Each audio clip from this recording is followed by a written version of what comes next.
안녕하세요. 만나서 반갑습니다. 여러분들과 같이 한국사 기초 강의를 진행하게 될 김영준입니다. 자, 지난 시간에는요, 우리가 선사시대, 그 중에서도 구석기 시대와 신석기 시대에서 배워보았는데요. 이번 시간에는요, 우리나라 최초의 국가인 고조선에 대해서 한번 살펴보도록 하겠습니다. 자, 근데 고조선에 대해서 다루기에 앞서서요, 먼저 청동기 시대와 초기 철기 시대에 대해서 알아보려고 하는데요. 왜 먼저 이거를 알아볼 필요가 있냐라고 하면요, 우리나라 최초의 국가인 고조선이 바로 청동기 시대에 건국이 됐기 때문에 그렇습니다. 자, 지난 시간에 이어서 또다시 등장을 하게 된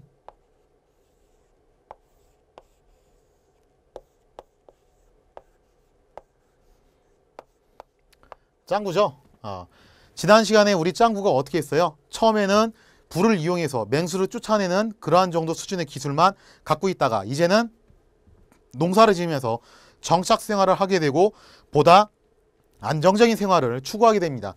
그럼 이 짱구가요, 이제는 뭘 하게 되냐면요, 굉장히 중요한 걸 발견합니다. 자, 바로 벼농사. 전 시간에 설명했는데요, 인류가 처음 농사를 지을 때 사실은 조나 피, 수수처럼 별로 그렇게 영양가도 없고 수확량도 많지 않은 것들을 주로 생산했다고 했어요. 자, 그런데 이번에 이제 뭘 생산해낸 거예요? 드디어 쌀이라는 걸 생산하기 시작합니다. 농사 지으신 분들은요, 대반에 아래쳤는데 이 쌀은요, 조나 수수 같은 것과 그런 작곡들하고는 다르게 똑같은 땅에다가 심었다 하더라도 더 많은 수확량을 나타내게 됩니다. 따라서 뭐가 등장하는 거예요? 잉여라는 게 나오기 시작을 하는 거죠.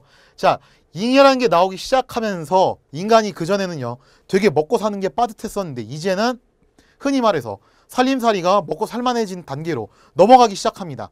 자, 그러면요, 여러분들이 이런 생각을 하게 될 거예요. 그러면 인류가 벼농사를 짓게 되면서 보다 풍족한 생활을 하게 되고, 그러면은 인류는 좀 더 발전된 거 아닌가, 더 행복하게 살 수 있는 게 아닌가 라고 생각하기 쉬운데, 이게 웬걸, 잉여 생산물이 등장하기 시작하면서 뭐가 발생한 거예요? 계급이 발생하는 겁니다. 즉, 인류가 오히려 더 불행해지기 시작했다는 거예요. 어떻게 보면은, 자, 짱구가요, 농사를 잘 지었어요. 농사를 잘 지어서 쌀을 100가마를 남겼습니다. 다 먹고 나서 남은 게 100가마예요. 그런데 이웃집에 사는 개똥이가 어느 날 짱구를 찾아온 거예요. 짱구야, 내가 이번에 농사를 망쳐가지고 지금 쌀이 없어서 그러는데 쌀 10가마만 좀 빌려줘. 자, 그랬더니 이제 짱구가 뭐라고 하는 거예요? 그래? 그럼 내가 빌려줄 텐데 대신에 너 뭐 할래? 내가 시킨 대로 다 할래? 그러자 개똥이가 시킨 대로 다 할게, 제발 좀 빌려줘, 이렇게 나오겠죠. 즉, 이러면서 가진 자와 없는 자 사이에서의 계급이 발생하기 시작합니다. 심지어 이런 상황도 생기는 거예요. 없는 사람은 이 없는 상황을 탈출하기 위해서 어떻게 하는 거예요? 힘으로 가진 사람의 것을 뺏으려고 하고요. 반대로 가진 사람은 어떻게 하는 거예요? 자기 걸 지키기 위해서 없는 사람을 억압하는 그러한 계급 사회가 형성이 된다는 겁니다. 이런 계급 사회가 형성이 되면서 우리나라 최초의 국가인 고조선이 건국되었다라는 것을 잘 알고 계시면 되겠습니다. 자, 주거지의 형태는요, 다양한 형태의 지상가옥이다. 이게 왜 그러냐면요, 신석기 시대까지만 하더라도 움집을 지었을 때는요, 이랬어요. 생활 수준이 다들 비슷해요. 그러다 보니까 얘도 20평, 얘도 20평, 쟤도 20평, 쟤도 20평, 거의 대부분 다 비슷한 집에서 살았습니다. 근데 이제 어떻게 된 거예요? 잉여 생산물이 이렇게 나오니까 짱구처럼 잉여 생산물이 많은 사람은 40평, 50평 집에 사는 거고, 잉여 생산물이 없거나 혹은 굉장히 간당간당하게 있는 사람은 뭐 20평, 18평 이런 집에서 사는 그러한 차이가 나타나겠죠. 따라서 형태가 다양한 형태로 이루어지는 지상가옥이 건설되기 시작한다라는 거 알아두시고요. 자, 이제 시간이 지나면서요, 단순히 내가 돈이 많다는 것만 가지고 사람들을 지배하기 힘들어졌습니다. 점점 지배하는 사람들의 숫자가 늘어날수록 지배자는요, 자기의 카리스마를 필요로 했어요. 따라서 선민사상이라는 걸 만들어냈는데 대표적인 우리나라의 선민사상으로 단군신화가 있어요. 이 단군신화 이야기를 건국신화니까 간단하게 해드리면요,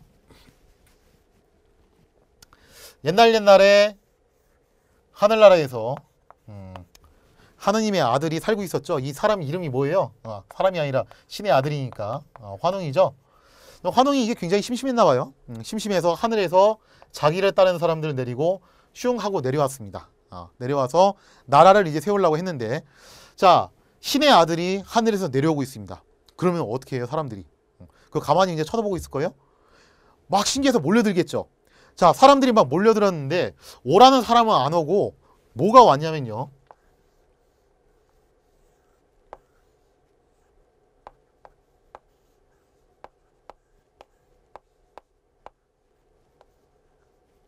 자, 이게 뭐예요?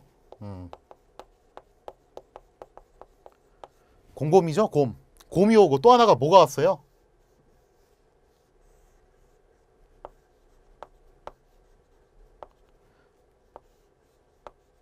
제가 이거 그리면은 토끼란 말이 그렇게 많이 나오는데 여기에다 꼭 줄무늬를 그려줘야지 사람들이 알아챕니다. 뭐가 왔어요? 이제 어흥이, 호랑이가 오죠? 곰하고 호랑이가 환웅을 찾아온 겁니다. 환웅님, 저희가 소원이 있습니다. 제발 저희 소원 좀 들어주십시오. 자, 너네 소원이 무엇이냐면 말해봐. 내가 그래도 신의 아들인데 신통방통하지 않겠니? 자, 그러자 곰과 호랑이가 하나같이 뭐라고 얘기를 하냐면은 저희는 인간이 되고 싶습니다. 저희를 인간으로 만들어 주십시오라고 부탁을 한 거예요. 자, 그러면 이런 신화 같은 거 보면요, 꼭 그래요. 도대체 이 신의 아들이나 혹은 신이나 이런 사람들이 전지전능하고 그런 초능력을 가졌다면은 그냥 말만으로도 딱 되지 않겠어요? 그냥 수리수리 마수리 사람이 되라 하면 될 것을, 도대체 뭔 놈에 그렇게 시험이 많고 뭔 놈에 또 테스트가 많고 또 뭔 놈에 그렇게 해야 될 조건들이 많은지 곰하고 호랑이한테 뭐라고 얘기를 하냐면은 3-7일 동안 동굴 안으로 들어가서 빛을 보지 말고 뭘 먹어라? 쑥하고 마늘만 먹어라. 자, 그러면은 사람이 될 수 있을 것이다 라고 했는데, 그거를 했을 때 어떻게 됐어요? 호랑이는 뭐 애초에 먹겠습니까? 그냥 호랑이 푸트서 먹는 소리지 그게. 호랑이는 중간에 버티지 못하고 도망을 치고, 곰은 끝까지 버텨서 뭐가 돼요? 사람이 됐는데 여자죠? 웅녀. 웅녀라는 여인이 됐습니다. 그리고 환웅은 이 웅녀와 결혼을 하게 됐는데, 사실 여기서 이제 환웅의 속셈이 나오는 거예요. 자, 이 사이에서 나온 게 누구냐면은 바로 단군 왕검이다. 자, 이런 식으로요, 자신의 혈통을 굉장히 특수하게 이야기를 해서 신격화시키는 그러한 신하들이 등장하기 시작합니다. 따라서 이렇게 얘기하는 거예요. 우리는 신의 자식이다. 신의 자손이다. 그러니까 우리는 쟤네들하고는 완전히 근본이 다르다. 그러니까 니들은 나를 따르라. 이런 식으로 하면서 사람들을 이끌 수 있는 하나의 이념이 되는 거죠. 자, 청동기 시대의 대표적인 유적지는요, 대구 월성동, 김천 송중리 이러한 것들이 있고요. 청동기 시대의 유물 당연히 중요하죠. 왜 청동기라고 부르겠습니까? 변홍사를 지어서 청동기라고 부른 게 아니라, 물론 청동기 시대의 가장 큰 변화가 변홍사이긴 하지만 결정적으로 이 시대에 청동이라는 금속을 쓰기 시작했다라는 겁니다. 즉, 그 이전까지는요, 돌을 사용을 하다가요, 이제는 청동이라는 금속을 사용한 거예요. 근데 여기서 여러분들이 오해하면 안 되는 게 뭐냐면요, 청동기로 갔다고 해서 석기가 싹 사라진 건 아니에요. 석기가 싹 사라진 건 아닙니다. 자, 생각해 보세요. 스마트폰이 개발됐어요. 그럼 스마트폰이 개발됐다고 해서 대한민국에 있는 모든 국민들이 그날 동시에 스마트폰으로 다 바꿔버리나요? 아니겠죠. 스마트폰이 개발됐다 하더라도 여전히 폴더폰 쓰는 사람들이 존재하게 되고, 심지어 스마트폰이 결함이 있다면은 스마트폰을 전환하는데 사람들이 좀 주저하게 될 거예요. 따라서 스마트폰으로 언젠가는 다 전환된다 하더라도 시간이 상당히 걸릴 거라는 것을 우리가 미뤄 짐작할 수 있습니다. 당시에도 마찬가지였어요. 청동기가 개발되긴 했지만 이 청동은 두 가지 단점이 있습니다. 하나는 일단 더럽게 비싸다.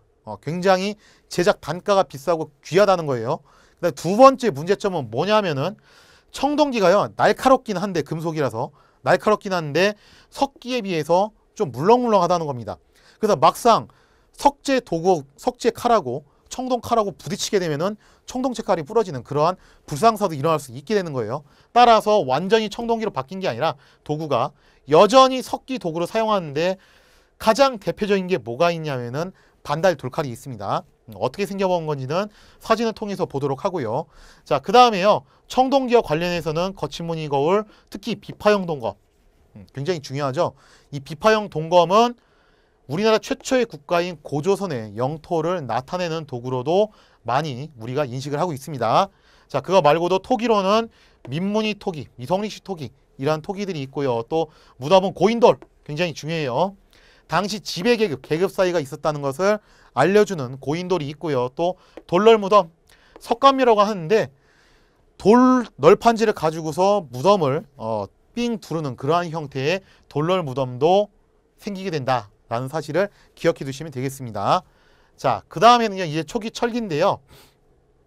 사실 엄밀하게 말씀드리면요, 지금 우리가 사는 시대에도 철기입니다.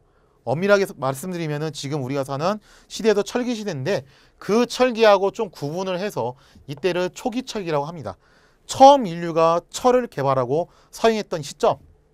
자, 보시면요, 철기가 제작되면서부터 어떤 특징이 일어나냐면은 농업 생산과 전쟁이 급증하기 시작했다는 거예요.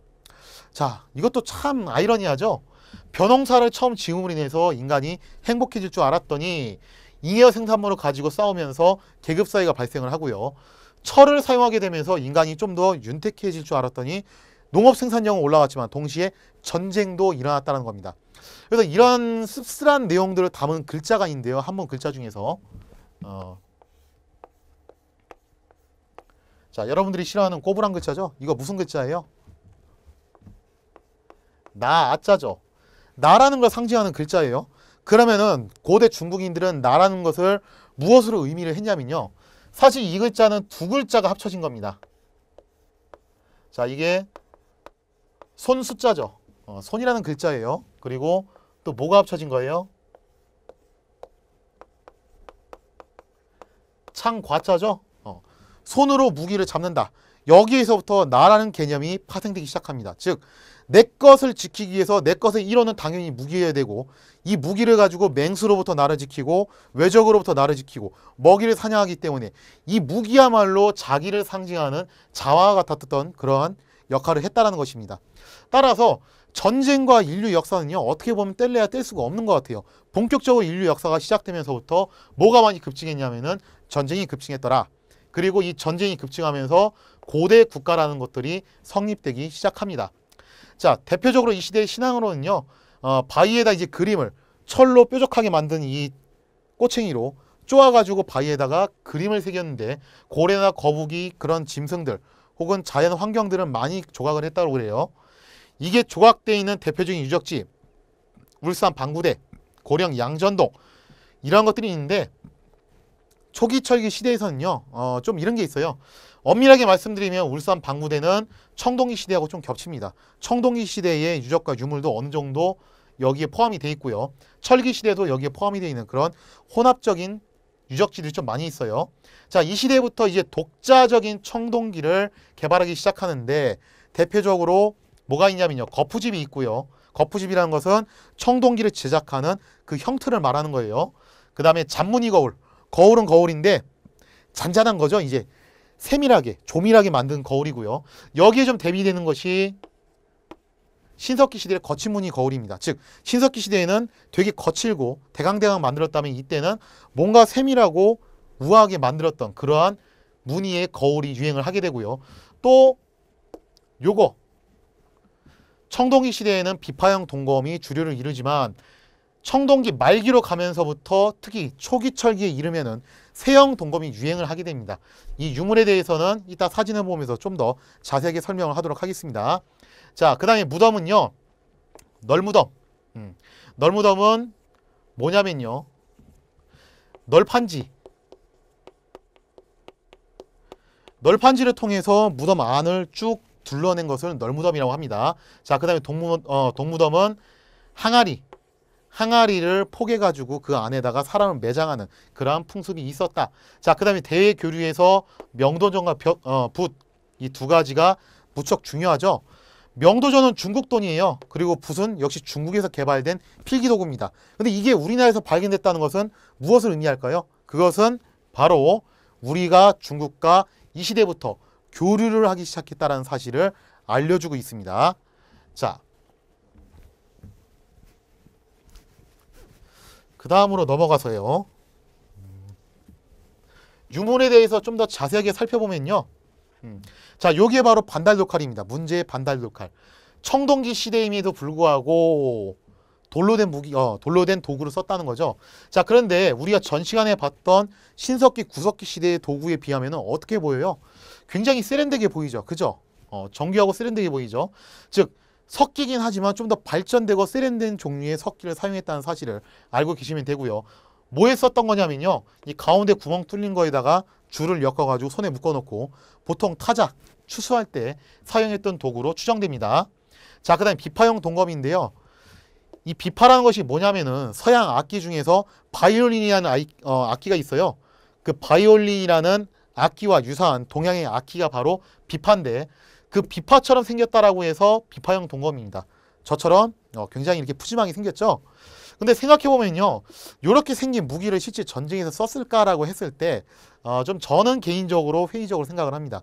이런 건 전쟁에서 썼다기보다는 언제 썼냐면은 주로 이제 제사용품으로 좀 썼을 확률이 굉장히 높은 도구들이고요. 실제로 그럴 수밖에 없는 게 이 비파형 동검 같은 거는 제작하는데 굉장히 돈이 많이 들어가고 또 희소성이 높습니다. 그렇기 때문에 아무나 쓰는 게 아니라 적어도 족장급 이상 되는 사람들이 자신의 권위를 나타내기 위해서 썼던 도구였겠죠. 자, 그 다음에 민무늬 토기와 미성인식 토기 이 두 가지 굉장히 중요한데요. 전 시간에 제가 한번 얘기했었죠. 빗살무늬 토기.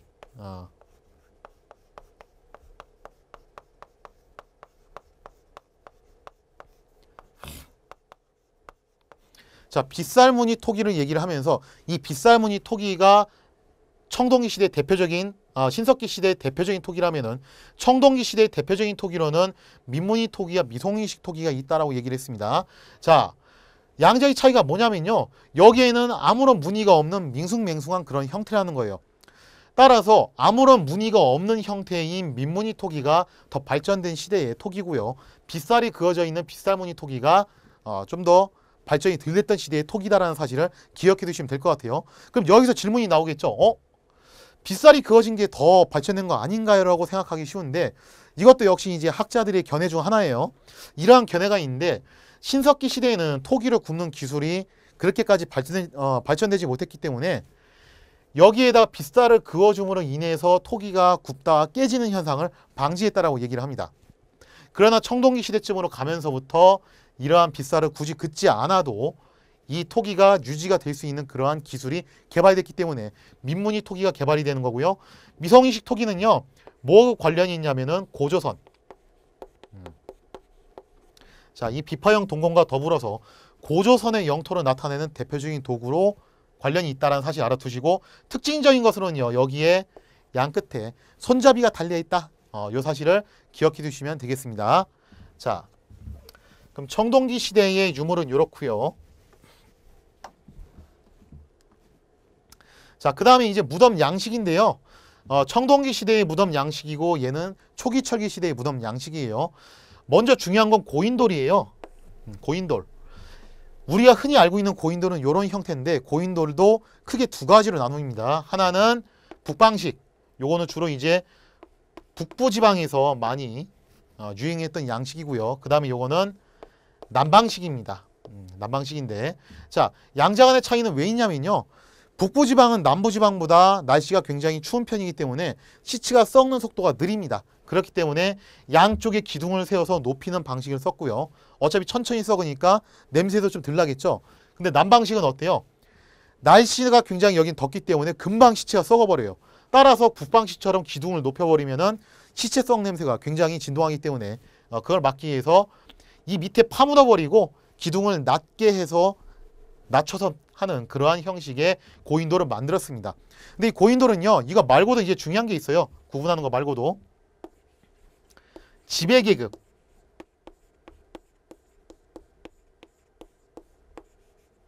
지배계급을 상징하는 것이 바로 고인돌이다라는 겁니다. 왜 그러냐면은 이 고인돌을 어떻게 만들었을까요? 특히 북방식 고인돌 같은 경우. 양옆으로 기둥을 세우는 거는 뭐 어떻게든 한다 치겠는데 이 위에다가 이 커다란 넓적한 돌을 어떻게 얹었을까요? 이 시대에 지금처럼 무슨 중장비 크레인이 있었던 것도 아니고, 그죠? 자, 어떤 식으로 이거를 했냐면요. 해결을 했냐면은 일단 기둥은 어떻게든 세웠어요. 세우고 난 다음에 어떻게 하냐면은 여기를 흙으로 채우는 겁니다.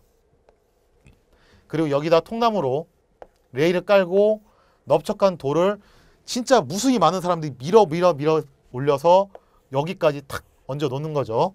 그 다음에 어떻게 하는 거예요? 이제는 삽을 가지고서 여기를 다 일일이 파는 겁니다. 자, 그렇게 해서 완성된 것이 바로 북방식 고인돌이죠. 자, 그러면 이거를 하려면요, 이 고인돌을 만들려면은 사람이 몇 명이 필요할까요? 많게는 몇천 명에서 못해도 몇백 명 이상의 사람이 필요하겠죠. 따라서 이렇게 많은 사람들을 동원해서 자기 무덤을 만들 정도면은 그 사람은 어떤 사람이겠습니까? 만약에 제가 죽으면 여러분들 이런 거 만들어 줄까요? 그죠? 이런 걸 만들 정도면은 그 사람은 굉장히 사회적으로 신분이 있는 사람일 것이다. 따라서 고인돌은 지배계급의 출현을 나타내는 대표적인 상징물이다라고 볼 수 있겠습니다. 자, 그 다음에 동무덤. 항아리를 포개서 만든 무덤인데요. 요거는 이제 초기철기 시대 때 많이 나타내는 것이고요. 또 이 항아리 안에는 어린 아기를 이제 매장하는 경우도 있었어요. 따라서 이 시대 사람들도 유아 생존율이 굉장히 낮았기 때문에 어린 아기가 일찍 죽었을 경우 부모가 나름의 그 모성애를 발휘를 했다는 사실을 우리가 유추해 볼 수 있겠습니다. 자,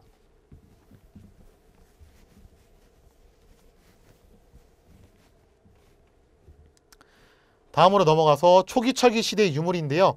요게 바로 거푸집이에요. 즉 오른쪽에 보이시는 이 청동기 칼을 만드는 그 형틀이라고 보시면 되는데, 우리나라에서 독자적인 청동기가 나타나는 것 중 하나가 바로 이 거푸집이다 라는 걸 알아두시고요. 자, 그 다음에 청동기 시대에는 이렇게 푸짐한 몸매를 자랑했던 비파형 동검이 어떻게 됐어요? 이제 이렇게 슬림하게 다이어트를 했죠. 이것은 바로 초기철기 시대에 많이 유행했던 세형 동검이다. 여기서 이 세자라는 것은요, 간의 세자라는 겁니다. 우리가 보면 이제 그런 말 많이 하죠. 남자는 다리가 세 개이기 때문에 중심을 잘 잡아야 된다. 제가 학교 다닐 때 체육 선생님이 제일 많이 했던 말이거든요. 그래서 우리가 체육 선생님 별명을 세발낙지라고 그랬어요, 항상. 저 선생님은 맨날 그냥 세발 얘기한다. 자, 근데 이 세발낙지가요, 진짜 다리가 세 개라서 세발낙지가 아니라 왜 세발낙지냐면은 다리가 가늘어서 세발낙지입니다. 따라서 가느다란 형태의 동검이다라고 해가지고 세형 동검이다 이렇게 알아두시고요. 자, 여기 보시면 이게 바로 명도전이라는 것인데요. 이게 뭐냐라고 물어보면은 면도칼이라는 얘기가 그렇게 많이 나와요. 실제로 칼처럼 생겼죠. 자, 그런데 포인트는 여기인데요. 여기 구멍 뚫린 데에다가 줄을 넣어가지고 연결을 해서 이 허리띠에다 차고 다니는 거예요. 딸랑딸랑 거리게. 무슨 용도로? 돈으로 쓰는 겁니다. 즉 칼처럼 생긴 돈이라고 해서 이거를 명도전이라고 얘기를 합니다. 자, 근데 중요한 건 명도전은요, 우리나라 돈이 아니에요. 중국인들이 썼던 돈인데 그게 왜 우리나라에 와서 발견이 됐냐? 아까도 말했다시피 초기철기 시대에 우리나라와 중국이 교류를 활발하게 했었다는 사실을 알려주는 대표적인 유물이라고 할 수 있겠습니다. 자,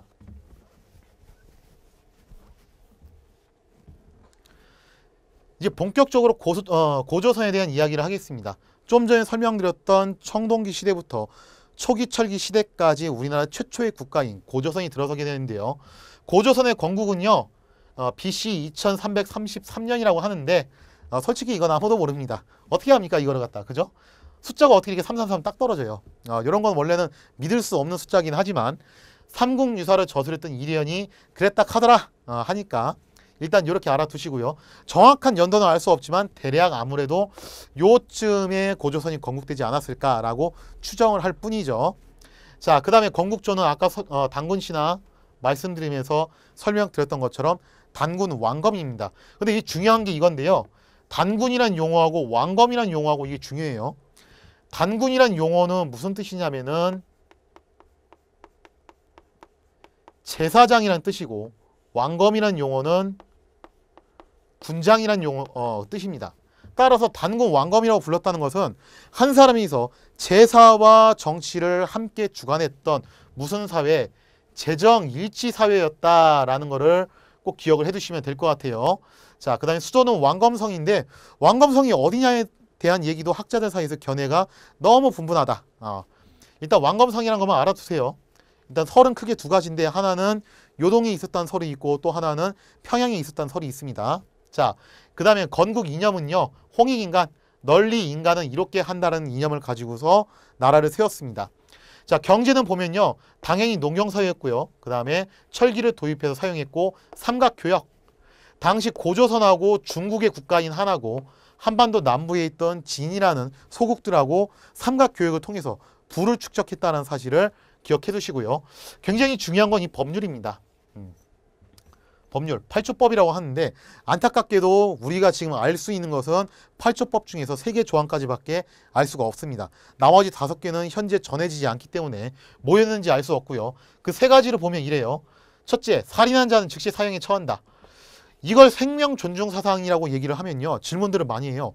아니 사형에 처한다는데 왜 이게 생명 존중이에요? 자, 이렇게 생각하면 돼요. 제가 여러분들한테 이랬어요. 떠들지 마. 떠드는 사람은 내가 맴매할 거야. 이렇게 말을 한다는 것은 제가 여러분들을 때리고 싶어서 이 말을 한 거예요? 아니면 떠들지 말라는 의미에서 경고성으로 그렇게 얘기를 한 겁니까? 자, 이제 좀 감이 오시죠?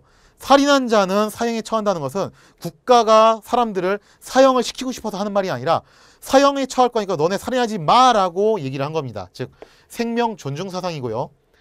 남을 상해한 자는 곡물로 보상을 한다. 이 2가지를 통해서 알 수 있는 사실이 뭐냐? 일단 곡물이 있으니까 무슨 사회예요? 농경사회라는 거 알 수 있겠죠. 그 다음에 보상을 하기 때문에 뭐가 있구나? 사유재산이 있구나라는 것을 알 수 있습니다. 즉 원시 공동체의 공동분배 방식에서 사유재산을 갖는 방식으로 벗어났다 라는 것을 알 수 있고요. 그 다음에 도둑질한 자는 노예가 되거나 배상을 한다. 역시 배상을 통해서 사유재산을 알 수 있고 무엇보다도 노예를 통해서 뭘 알 수 있습니까? 노예가 있으니까 당연히 부려먹는 사람도 있겠죠. 계급 사회였다는 사실도 알 수 있습니다. 신앙은 토테미즘, 선민사상 이러한 것들을 믿었다라고 보시면 되고요. 자, 이게 고조선의 지도인데요. 보시면은 여기 빨간색으로 찍힌 것이 바로 비파형 동검이 발굴된 지역입니다. 자, 그 다음에 여기에 넓적하게 까만색으로 표시된 지역이 어디냐면은 바로 고인돌이 발견된 지역이에요. 따라서 제가 빗금친 이 지역은요. 고조선의 영토로 추정하고 있습니다. 일반적인 학설이에요.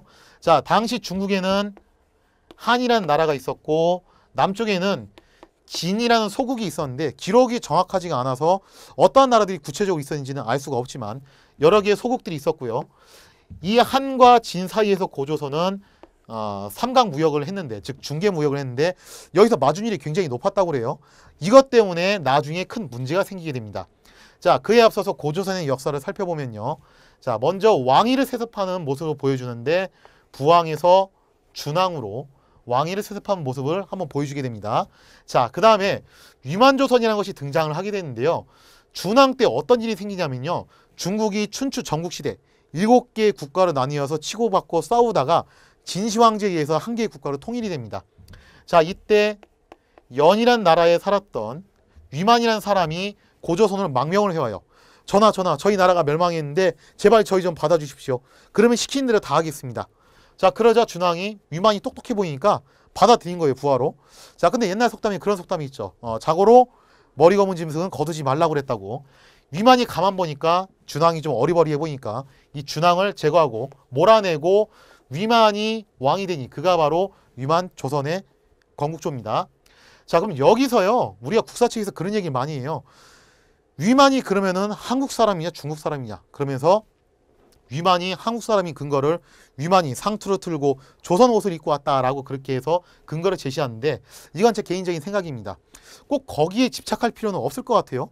이 사람이 중국인이었냐 한국인이었냐는 크게 중요하진 않는 것 같습니다. 왜? 위만이 사실 엄밀히 말하면 망명하는 입장이고 연에 있으면서 고조선하고 애초에 교류가 많았기 때문에 고조선의 언어에도 능통했고 또 고조선의 복식이나 풍습도 굉장히 익숙한 사람이에요. 어차피 망명할 그런 사람이 중국식으로 왔겠습니까? 자, 근데 중요한 건요, 위만 조선을 차지하고 난 다음에 나라 이름을 바꾸던지 혹은 풍습이나 제도를 바꾸던지 중국 사람을 중심적으로 기용했다든지 이러한 모습을 보이지 않고 기존에 있었던 고조선의 틀을 그대로 유지를 해야 하는 모습을 보여줬다는 사실이 굉장히 중요하다고 할 수 있습니다. 자, 위만이 나라를 차지한 다음부터요, 위만조선 시절에는 고조선이 좀 강해졌어요. 왜냐면 아무래도 선진 문물을 좀 발전된 걸 가지고 오기도 했기 때문에 강성했었는데, 이 중국의 한과 중개 무역 때문에 분쟁이 일어납니다. 따라서 전쟁이 일어나면서 약 1년간의 전쟁 끝에 결국 왕검성이 함락이 되게 되고, 우리 고조선이 멸망한 자리에는 중국이 4개의 군, 낭랑, 현도, 인둔, 진번 4개의 군을 설치를 하면서 우리나라 최초의 국가인 고조선은 역사의 저편으로 사라지게 됩니다. 자, 이렇게 해서요. 지난 시간에 선사시대, 석기시대에 이어서 우리나라 최초의 국가인 고조선이 어떻게 만들어졌고 또 어떻게 멸망했는지에 대해서 살펴봤습니다. 여기서 만약에 끝나게 되면 우리나라 역사가 끝이죠, 사실은. 그럼 중국사로 넘어가는 건데 그렇지는 않겠죠. 이 뒤에도 다시 또 우리나라 국가들이 등장을 하기 때문에 우리나라 역사는 계속됩니다. 따라서 다음 시간에는 이 이후에 등장하는 고대 연맹 왕국에 대해서 한번 다뤄보도록 하겠습니다. 자, 다음 이 시간까지 모두 빠이.